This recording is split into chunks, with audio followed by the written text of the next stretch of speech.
Welcome to the center of the universe and the home of the 18-time Grey Cup champion Toronto Argonauts. This is the X's and Argos podcast with Ben Grant and JB. Welcome to the X's and Argos bi-week podcast, brought to you by Something in the Water Brewing. Ben Grant, joined as always by JB. We got a lot to talk about today for a bi-week, especially for a bi-week. Ricky Ray is going to be an all-time Argo. We'll give you the details on that. Shawn Oakman was released, which certainly surprised a number of people. Benoit Marion, I think his release got sort of lost in the surprise of Shawn Oakman's release. And we want to talk about where the Argos stand right now. Where do they fit in the East? Where do they fit in the CFL?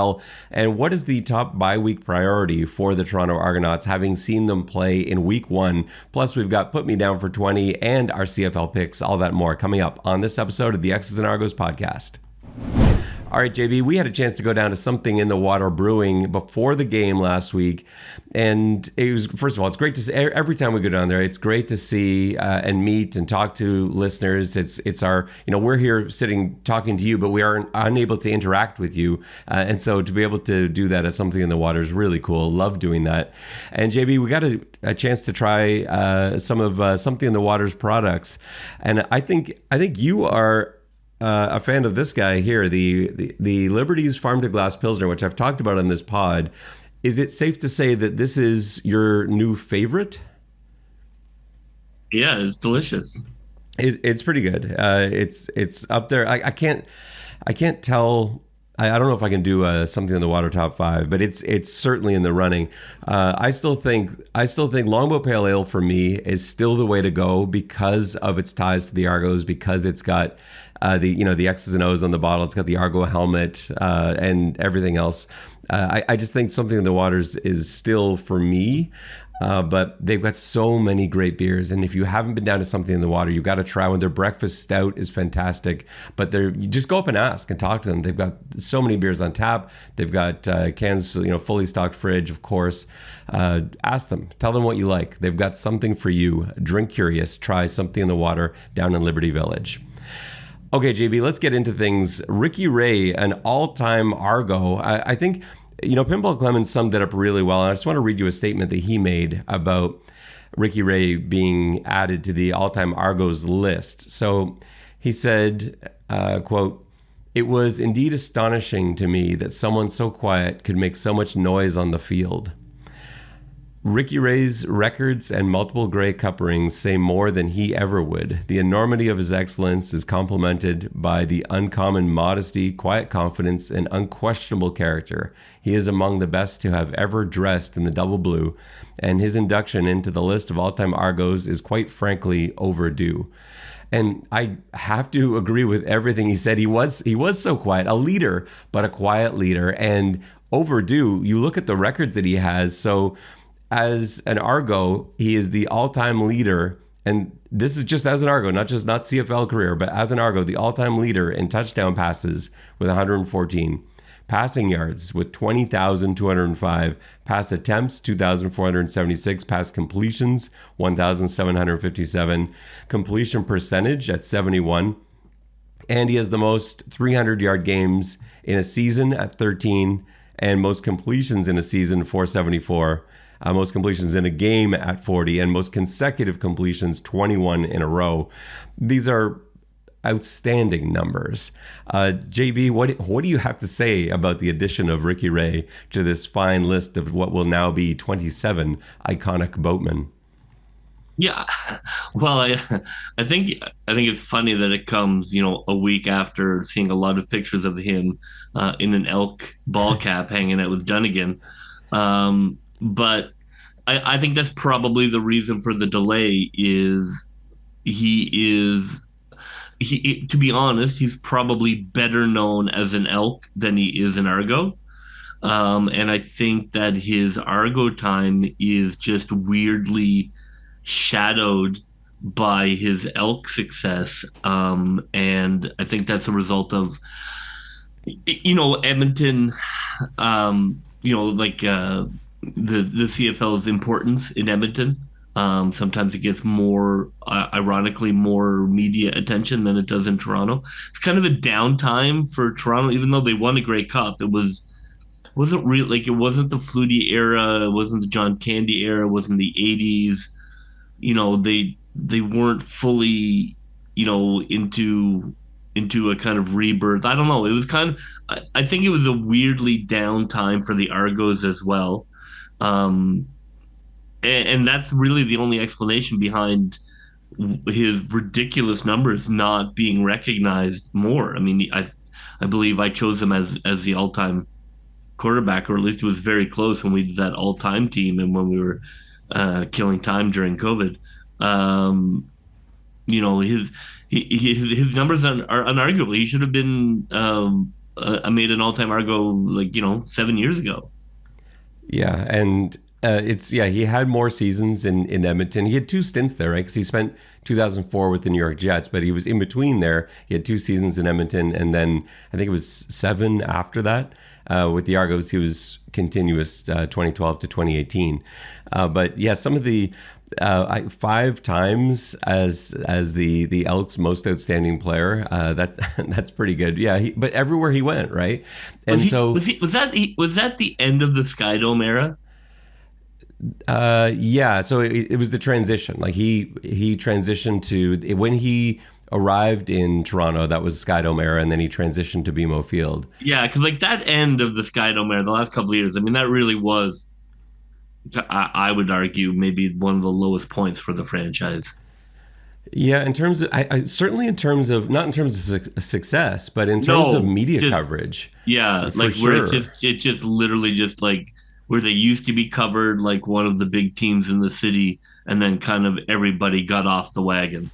Well, it was one of the, and off topic a little bit here, but it's one of the reasons that we got into this. One of the reasons we started covering the team, we started talking about it in 2018, because there hadn't been a lot of coverage. There wasn't anyone really doing what we kind of felt like we wanted to see people do. And so you and I decided, hey, why don't we fix that? And started, experimenting and thinking about, what would a name for it be? And X's and Argos soon followed. But yeah, you're right. It was a bit of it was a bit of like a lost time in some ways, which is too bad because there's some really good football teams and potentially one of the best quarterbacks, if not the best quarterback that the team ever had during a lot of that era. But it's funny that way. It's it's very unusual for the franchise's arguably, and I think almost hard to defeat, arguably best quarterback to not be felt that way by almost all of the fan base. Yeah, it is interesting. I don't know what that is. I'll have to think further on it. So with Ricky Ray's addition to this, it's going to be happening on the 28th of June. This is Toronto, Montreal. This is the third of the 3-game homestand that the Argos open the season with because there can't be a normal schedule. But June 28th, Montreal visits BMO Field. That is when the celebration for Ricky Ray will take place. Hoagie teased it on our radio broadcast. He talked about this coming up. And so just another reason to get some inside info is to listen to that TSN broadcast with Mike Hogan and myself. And sometimes you get little tidbits like this where you might have been able to piece that together based on what Hoagie said on Sunday. All right, JB, let's get into the next story, which is the release of Shawn Oakman. Now, everyone was panicking about this yesterday. My timeline was flooded with people asking questions. What's going on? Explain this. What's happening? But you and I actually brought this up. I guess it was a week ago or a week and a half ago, just kind of musing around the possibility when, once again, Oakman was a healthy scratch. He was a healthy scratch a couple times last season. And it just seems to me, with Brinkman especially now, proving himself and playing so well on Sunday, there just isn't a way to make room. And that was an issue they had last season at times. And I think they've decided here, Brinkman's clearly the guy to go with. And you can't really find a way to have them both. And I guess maybe we'll deal with that part first, and I'll get to the second part of that in a moment. But is that kind of how you see it? Yeah, I think they felt that it was a luxury, and that they want a little more cap flexibility. And of course, you would love to be able to keep a terrific lineman like that you could play sometimes and not play other times. But when looking at the money being spent, I think they're just making a cap decision here. To not be that, it would have been great to keep him. He's been terrific, and I'm sure they really did want to keep him, but I think it's like keeping a car that you just drive to the grocery store. You just at some point you're like, well, we probably don't need this luxury of having such an expensive lineman only playing in case somebody gets hurt. And I think it's fair to him as well because he's a very good player. I think he will get picked up by somebody. I don't think it'll be too long where he's sitting there waiting for a call. And it's really not fair to have that caliber of player just kind of sitting on the bench, the healthy scratch. That doesn't create a positive environment either when you have a situation like that, because he was a very vocal guy at practice. He was a team leader of sorts, and to have that guy not dressing potentially for multiple weeks, like the way Brinkman's playing, unless there's an injury, I think he probably would have been a healthy scratch going forward, and that's just not right for him either. And so I think there's multiple levels of that. But yeah, we talked about it as being a possibility just because it just didn't make sense. And not only that, they've got a lot of exciting players on rookie contracts that you want to get onto the field and you want to give time to, and guys like Jordan Williams, who we saw play this past week, or Holly as well, a guy that you were really impressed with at the blue and white game, or the double blue game rather. That's Justin Dunk's fault. He called it today the blue and white game on the 3 Down Nation podcast, and I just finished listening to that. The double blue game. He was the guy that stood out. So there are a lot of reasons that go into this. I think fans are upset because they know how impactful a player he's been over the last few seasons. And he has been excellent. He has produced.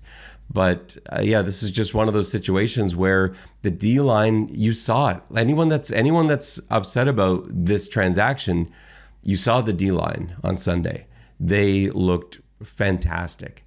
And you can't keep a player like Shawn Oakman as a healthy scratch week in and week out. And the line they put out there gave you no reason to think that they needed more assistance. And so, yeah, it sucks. It sucks to lose a player that you really like, that you've really become a fan of course, especially in an offseason where you lost so many other players that you liked and were fans of. But at the end of the day, the club is trying to put together the best football team possible and create the best environment possible for this football team. And it just seemed like that was probably, the writing was on the wall. We talked about it briefly last year. We talked about it again last week.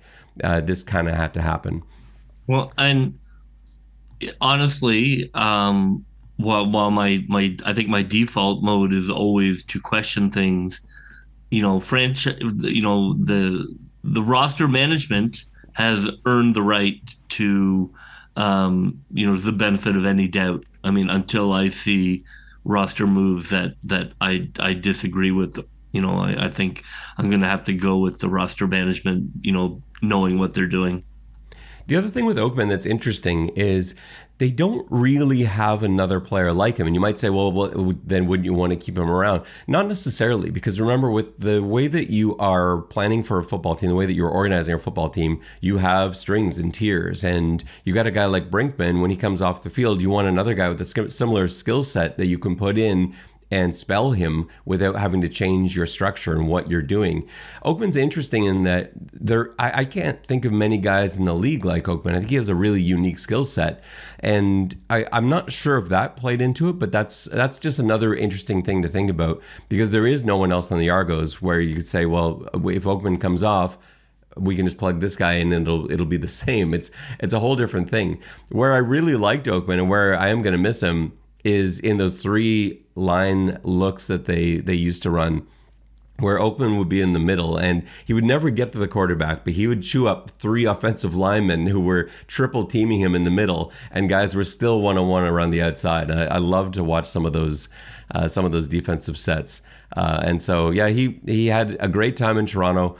The CN Power, one of the first nicknames that you gave a player as well. So it's sad to see Oak go. Yeah, I mean, I'm sad to see him go, and I don't think it's a decision made without risk. he clearly had gas in the tank. He clearly is a very good CFL lineman. It gives him cap flexibility. It's a tough decision. I can't bang on them later because I see the angle. Yeah, exactly. And we assume he'll sign with someone else. I would think Edmonton would taking a long hard look at Shawn Oakman for sure. But remember, he did sit out there on the free agent market. The Argos didn't sign him right away. It was a couple of weeks. I think we were well into week 2. I feel like it was Valentine's Day, the day that he signed. And we were talking about, like, is it going to happen? Is anyone going to sign him? What's going on there? And so, maybe I'm wrong. Maybe the demand around the league isn't what I think it is. But, you and I both think he's a good player. And so I think we'd both be surprised if he doesn't end up somewhere. But you never know. You never know what the league perception is of any player, really. Let's get into Benoit Marion. This move I think is easier probably for fans to understand. Another upsetting move because, again, Benoit Marion, first of all, like a great guy. I got to see him, working with my son at an Argos football camp, and fantastic player. He's done a lot of really nice things on special teams. He's come in there and he's spelled guys on the defensive side of the ball too. I think this is a situation where they've got so much young Canadian talent and they want to get guys a look because they need to make decisions on guys. And so if you look at the Argos roster and look at their practice roster, you've got guys like Tyson Hergott, draft pick from this year. They really want to take a look at this guy. And then let's not forget about Deontay Knight as well, who they have to take a look at. Deontay Knight, who this past week was a healthy scratch, they would like to have him on the football field because they're going to have to make some decisions about him too. And so they're clearing up some space here. They're going slightly younger. It's not like Benoit Marion's old, but not a guy that's dealing with their rookie contract in Toronto. He wasn't drafted by the Argos. And so I think that makes a lot of sense. And he is really exciting to watch on special teams. He has made some highlight reel plays on special teams, no question. But the Argos have so many talented special teams players. It's completely changed around since Mickey Donovan was signed a couple seasons ago. The turnover in their special teams play is night and day. We remember how that was a rough part of their game in 2021 coming out of the pandemic. It seemed like every week there was a special teams question or a disaster, and Mickey Donovan came in and cleaned everything up. And almost everyone that is not in a starting role in this roster is a special teams star. And that is a lot of Coach Donovan's doing. So I'm not really worried, and I do like the idea of bringing in Knight and having a look at Tyson Hergott as well. So I think that's how you explain that. And it won't be long till we see Benoit Marion again. He has already been picked up by the Hamilton Tiger Cats. I thought for sure it was going to be in Montreal. They had a need there. He's from Montreal native, and so that just made too much sense. But Hamilton was first to take a crack at him, and so he is now a Tiger Cat. JB, I assume you would echo everything I said, and even though you normally don't, this one seems pretty clear cut. Yeah. I mean, I liked him. I thought he was a nice piece. I see that they're looking to push some guys up who are now maybe pushing to be backups, and they want to give them more field time, and they sort of know what Marion is and is probably not going to become something new. So, I think that's life as a special teamer. You're likely to get pushed by the young ones coming in. So, I think that's just a football move. So, JB, we've had a chance to see the Argonauts in action for one game. It is not a very large sample size. We've seen most of the rest of the league, everyone but Ottawa. Let's start with the East just first. Where did the Argos stand in the East? I know we haven't seen the Red Blacks yet, but you've seen Montreal, we've seen Hamilton, we've seen Toronto.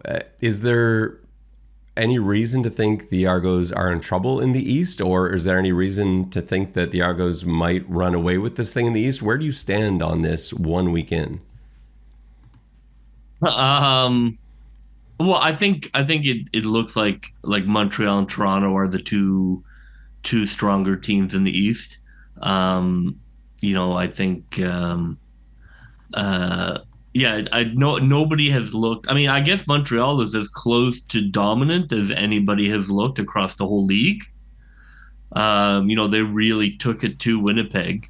In So Winnipeg. that's an interesting dynamic. I'm very curious to see what Montreal looks like this week, because I do think Toronto is going to be up and down, for the first half of the season. So if Montreal goes on a run, they might run and hide. I think that Montreal game at BMO Field in a couple of weeks' time is going to be a really good litmus test where we can kind of see where this team stands, because I think we felt like I had picked Toronto over BC, just kind of feeling like that matchup on the line would be too much for the Lions, because I know their O-line is struggling. I think BC is actually a very good team. I just think Toronto is the perfect team to go up against them. They're really well matched for BC. I'm interested to see how that translates to another good team like Montreal. I think it's going to be a lot tougher. I think that Montreal game is going to be a very good test. And you're coming off the game next week against the Elks. I think that could be a real shock to the system, because they looked fantastic. Again, it's one game. We'll see. But to make Winnipeg at home, like Winnipeg doesn't, they had like a 31-3 record at home since 2019 or something like that. To go into Winnipeg like that on opening week and just not just beat the Blue Bombers, but decimate the Blue Bombers was impressive. 27-12, that final score, and one of the Winnipeg touchdowns coming late. So yeah, to me that I think puts Montreal at the very top. And will they still be there by the time these two teams play in a couple of weeks' time? We'll see. But right now, they look to be the team to beat, not only in the East, but in the whole league. And then I already talked about BC and what I think they're going to be okay. I don't know about Winnipeg. Are you fine? Are you just saying, it was an off week, whatever, it'll be okay, they'll be there in the end? Or do you have the same concerns I do about the Blue Bombers? Yeah, it's too early yet, I think, to see how they look. I give them, they're too well coached to not turn it around. I really expect a turnaround this week. If they look poor again, they did not look good in preseason. If they look poor again, I think you're starting to talk about real structural problems with their offensive line.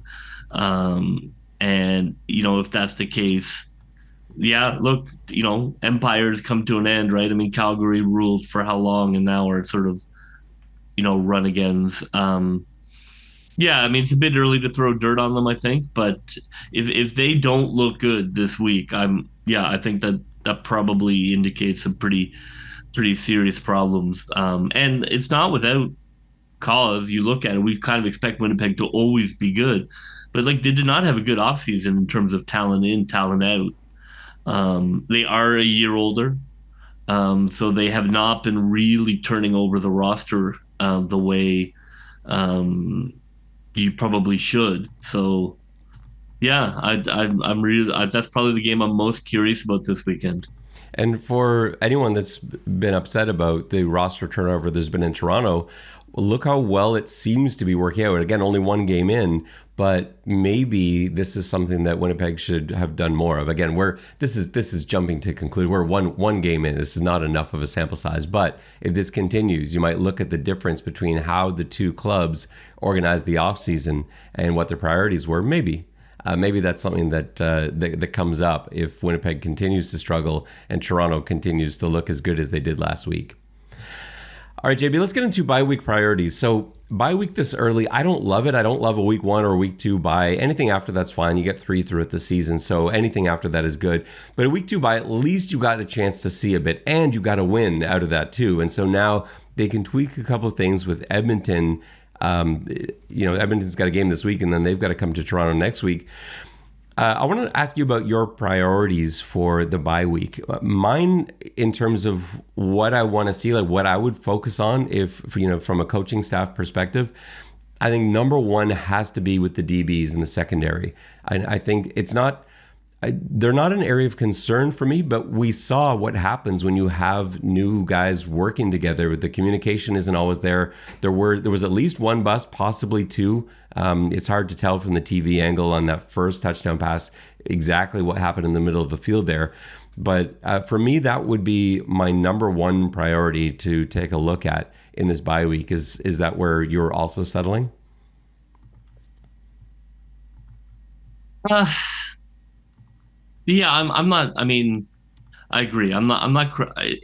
It's so. I find it so hard to draw much. Like it was such a crazy game, and it is so early for a break. Yeah, I agree, but I just feel like I'm sort of reserved judgment. Yeah, I'm not saying overhaul or changes, but I just think that's what you can really focus on. There was a little bit of disruption practice-wise going into that week for the DBs, and so to get a few days in a row where they can have good, solid practices, they don't have to travel anywhere, work on that communication, go Yeah, through the film. and camp is gone and the cuts are over and the team is the team and now has been the team now, for a period of time, and you don't have that turnover, and so I agree with you. I think the normalcy of like this is who we have will kind of sink in. And then the other thing is you have to assess injuries. And this is something that we are not going to get too much information on until next week when practices start. But there were a few guys banged up that we have to check in on, like Jonathan Jones, for example. And if he's out, what does that mean going forward? How's that going to move everybody around? Wyndham McManus, I don't think he didn't come out at the end, but remember, he did go down mid-game. Is he okay? We want to check in on that and see how he's practicing. Is he up to speed? Because he was of vital importance in last week's game. And just to see him go down even for a couple plays really was sort of heart-stopping. And then, is DeVaris Daniels all right? He missed a bunch of snaps in the second half. And so those are the things that I want to sort out during the bye week. Where's everyone's health at? Is everyone going to be ready to go for Edmonton? Is it maybe in the club's best interest to rest some guys for some period of time? I think that would probably be the second thing that I'd look at.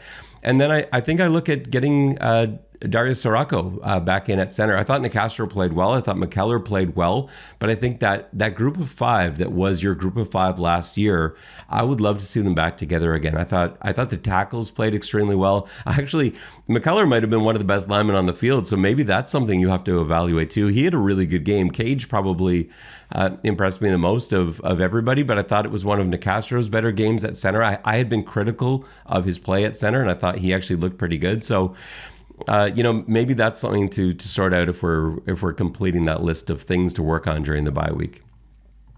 All right, JB, it is time for Put Me Down for 20, and the stars were aligned, JB. We both had winning weeks, which did not happen a lot last year. So to recap, I had one futures bet, which was Riders winning the Grey Cup at plus 1,100. That value was too good to pass up on. And I had the Argos beating BC on the money line for plus 240, which was a winner. So I'm currently sitting at 214 golden fleeces, 14 up from my original 200, and I have that bet in the bank as well. And you won your big bet and you lost your small bet, and so that puts you up as well. You had 15 golden fleeces on the Riders on the money line plus 110. You lost 5 fleeces on the Argos and Lions under 47, but you are currently standing at 211 and a half golden fleeces. So I will go up first this week with my 2 bets, and we have no Argos mandatory wagers this week as the Argos are not playing. So I'm going to put 10 golden fleeces on Ottawa on the money line. I want to see how Winnipeg responds to that loss last week. I suspect they'll win, but I'm going to pick Ottawa until I see Winnipeg do it because I'm suspicious. It didn't look right last week, and I want to see more. I think this is good value. Ottawa money line plus 245. And for my other 10 golden fleeces, Geno Lewis anytime touchdown against his former team, the Montreal Alouettes. That's at plus 175. I thought that was kind of a tempting storyline and a fun thing to cheer for. So those are my 2 wagers for this week. JB, where are you going with your golden fleeces? And with my new wealth, I'm going to go 10 with the Edmonton Elks to cover 5.5. I like them to win. I like them to win by 5.5. Okay. That's at 340. Oh, you're having them. Whoa, you're going Edmonton minus 5.5? Yeah. For plus 340. That is bold. I thought you were just taking Edmonton with the spread, and I was like, okay, that's fine. I love that. That's the old JB that lost all his golden fleeces last year, swinging for the fences. Plus 340 on Edmonton with your own creative 5.5 point line. Nice. All right. And where's That is what we do here. what toilet are you flushing And your other 10 my fleeces other down? my other one goes to Winnipeg, and I have Dalton shown first touchdown. First touchdown. That's you love those. I You do had love first so many touchdown. fleeces on these last year. First TD. What's that at? I am drawn to the first touchdown. Yes. So what's I think they're going the to air it out. I think they're going to try and get back, moving the ball down the field, and it's plus 550. all right? So bye Swinging. week, going big with my largesse. Well, it's house money, right? That's the strategy behind it. Yep. We'll see how you fare with that. And as a disclaimer, as we do every week, please remember not to take our bets very seriously because we have no idea what we're doing with this, and so please gamble responsibly. Only ever bet what you're happy to lose as a cost of entertainment, and certainly do not risk any of your hard-earned money on anything we say. All right, JB, it's time for our CFL picks. There's some good games this weekend. I'm looking forward to a weekend of football where we can sit back and watch all 4 games without working any of them, not missing any of them.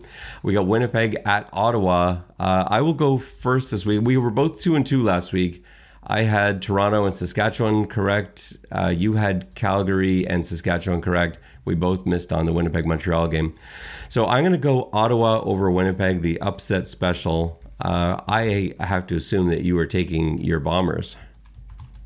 I am. I know Ottawa. People are excited about Ottawa. I can't believe that Winnipeg will not be dialed in. And Ottawa is not particularly good at home. No, and their secondary is pretty banged up too. Like they have some problems now. What they have going for them is Winnipeg's also really banged up. They're without Lawler. They're without Oliveira. They are going to be a little light traveling. But yeah, I'm concerned about the Ottawa secondary holding up. But I just think Ottawa's, aside from those secondary injuries, are pretty fresh. They've got some nice new pieces too. I'm interested to see Rhymes out there. I'm really interested in the Drew Brown story because it's him getting to play against his former team. That can always be a bit of an X factor. We've certainly, just as a Toronto sports fan, how many times have we seen guys, even guys that weren't a big deal, come back to Toronto, whether it's against the Blue Jays or the Raptors or the Leafs or whoever, and suddenly they're a hero for 24 hours as they scorch their former team. I don't know if that happens in other cities, but it could happen with Drew Brown and Winnipeg. So we'll see how that game goes.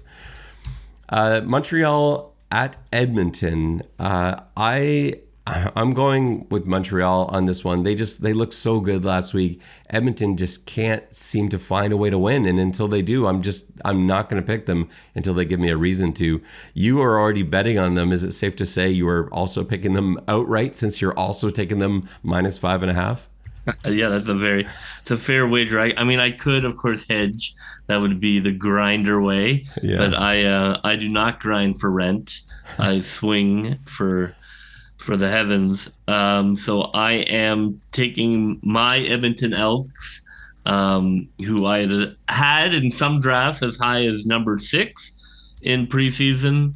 I think that they can. I think that Montreal will come back a little bit to earth. 2 games congratulations for the Grey Cup winners to start 2 games on the road in the West. I think that's a bit of a grind. I think Edmonton, I have more faith that Edmonton will start to put it together and not just be the same old Edmonton. I like Edmonton there. Calgary at BC is the third game. I just think BC is going to answer the bell. They were embarrassed in Toronto, even though it wasn't an embarrassing score. They were leading the game. They were in it right to the end, but everyone was talking about them as Grey Cup hopefuls, especially with Winnipeg having lost earlier in the week. Everyone's like, this is BC's division to win now. And they were at one point in the week 7-point favorites. I think that number came down significantly by the time kickoff came around. But yeah, that was not the performance they expected to put out there. They have a sold out stadium, 50,000 plus. And 50 Cent is performing as well. It's going to be a huge environment. I think BC is going to win that game.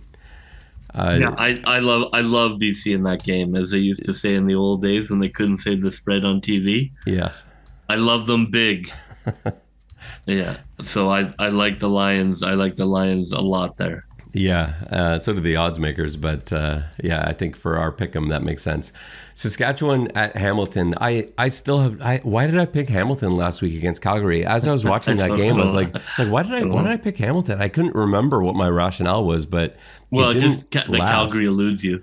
Yeah, I have trouble. I don't know. I know Calgary's the team that I can never figure out, but yeah, I've got Saskatchewan in this one. Saskatchewan at Hamilton. What I don't like is I think it's really tough to play back-to-back games on the road, and I think these teams aren't miles and miles apart in terms of talent. I do think Saskatchewan's got better quarterback play. I think Trevor Harris looked great last week. I loved what Mark Mueller, the offensive coordinator, put together last week. If you haven't had a chance to, I wrote an article on 3 Down Nation that you can find. It was originally supposed to be about Shawn Jr. and his 3 touchdowns, but as I started watching them, I was so impressed with what their offensive coordinator had put together as a game plan. It turned into this article instead about the offensive game plan. And so if you want to check out 3 Down Nation and look at that piece, it gives you a little bit of insight into why I was so excited by Bain's performance, and it wasn't actually Bain himself, even though he was great. So we'll see if they can duplicate that this week. I am picking Saskatchewan over Hamilton. What about you? I mean, I am Team Saskatchewan. I certainly was all over that preseason Grey Cup pick. But I'm going to take Hamilton in their home opener. I agree with you. I think it's going to be, Saskatchewan is still a little bit of a work in progress. They probably should have lost that game. I think Hamilton wins their home opener. All right. We've got 3 different picks for this week, so maybe there'll be a little bit of separation there for us. All right, our next pod will be coming to you after this week's games. We will get set for the following week, Argo's week 3. We'll have our pregame walkthrough come to you around midweek as we get set for the Edmonton Elks and the return of McLeod Bethel-Thompson, Curly Gittins Jr., Boris Beattie, Javon Leake, and to some extent Chris Jones, all coming back. That is going to be a fun one. I wonder if it's going to be, I'm trying to think of is it better or worse in terms of the fun if the Elks win or lose this week? I think it's probably more interesting. It's probably more interesting if they win, but there'll be different storylines if they lose. If they drop to 0-2 and are on the road now to Toronto, there's going to be a whole different set of storylines. So that might be intriguing in itself. But I think we're looking at a better football game if the Elks are 1-1. So we'll see. But yeah, that game is coming up. Tickets still available. Obviously, you can go down and get your tickets, get good seats at BMO Field for Saturday, June 22nd. It's a 7:00 kickoff. It's a Saturday this time, not a Sunday, which is way better for everybody, I think. So we hope to see you down there. It's also the Pride game. Yeah, that's right. That's right. We'll talk about that in the pregame walkthrough. We'll go through that a little bit. Of course, it being Pride Month, and the Argos always do a great job with that in that event. So I'm looking forward to that for a number of reasons. Well, that will just about do it for us on this bi-week edition of the X's and Argos podcast. For JB, this is Ben Grant saying so long, and may all your pre-snap reads be good ones. I'll see ya. Go, Toronto Argos, go, go, go. Pull together, fight the fight.